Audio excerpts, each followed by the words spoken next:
Dito guys, sobrang hirap talaga ng pagbabaklasin mo yung pinakampin niya sa loob.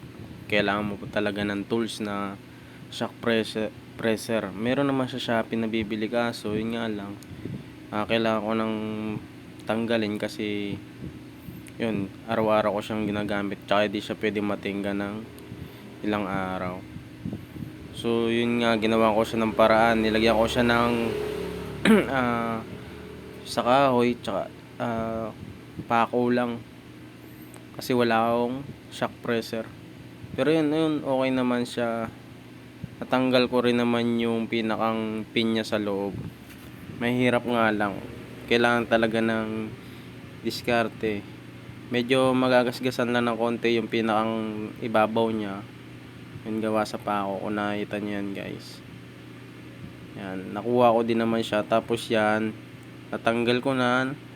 Kinuha ko yung pinakang langis niya, konting-konti na lang, kaya tukod na talaga.